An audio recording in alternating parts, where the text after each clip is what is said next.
নমস্কাৰ ছাৰ বাইদেউসকল। অসম চৰকাৰৰ বিত্ত বিভাগে আজি ৰাজ্যৰ চৰকাৰী কৰ্মচাৰীসকলৰ বাবে এটা কঠোৰ নিৰ্দেশনা দিছে। যিটো নিৰ্দেশনা ৰাজ্যৰ প্ৰতিজন চৰকাৰী কৰ্মচাৰী, ডিডিঅ বিষয়া আৰু ট্ৰেজাৰী বিষয়াসকলে জনাটো অত্যন্ত প্ৰয়োজন। হয়, এয়া চাওক, আজিৰ নিৰ্দেশনাখনৰ বিষয় আছে NPSৰ অৱদানৰ অংশ কৰ্তন কৰাৰ বাবে পি পেনৰ পৰিৱৰ্তে প্ৰাণ ব্যৱহাৰ কৰা হ'ব।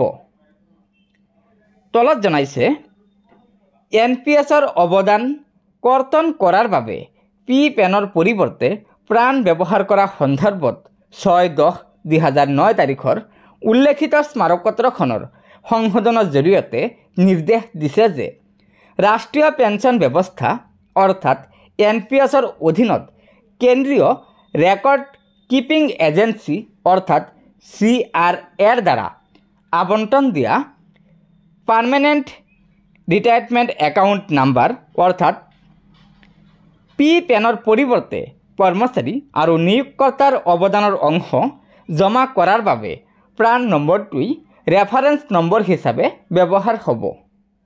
2 নম্বৰত কৈছে সেই অনুসৰি প্ৰাণ বনোৱাৰ আগৰ পদ্ধতি সম্পূৰ্ণৰূপে বন্ধ হৈছে।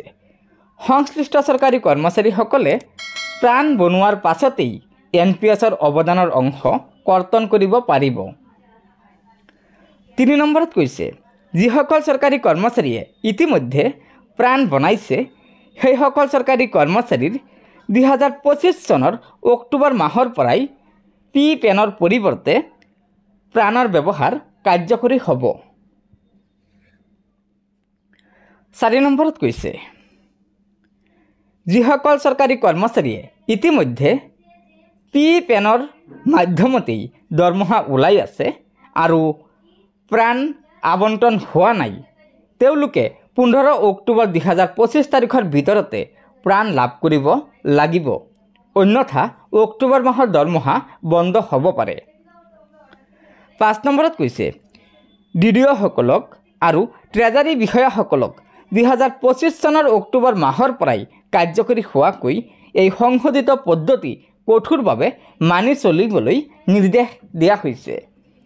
গতিকে ছাৰ বাইদেউসকল, এয়া নিশ্চয় ৰাজ্যৰ NPSৰ অধীনস্থ চৰকাৰী কৰ্মচাৰীসকলৰ বাবে অসম চৰকাৰৰ বিত্ত বিভাগে এটা কঠোৰ নিৰ্দেশনা দিছে। যিটো নিৰ্দেশনা ৰাজ্যৰ প্ৰতিজন চৰকাৰী কৰ্মচাৰীয়ে জনাটো অত্যন্ত প্ৰয়োজন। সেয়েহে লগৰ বন্ধুবৰ্গক ভিডিঅ'টো শ্বেয়াৰ কৰি আজিৰ এই গুৰুত্বপূৰ্ণ খবৰটো জনাই দিব আৰু নতুনকৈ অহা ছাৰ বাইদেউসকলে অনুগ্ৰহ কৰি আমাৰ এই চেনেলটো ছাবস্ক্ৰাইব কৰি ল'ব। ধন্যবাদ। জয় আই অসম।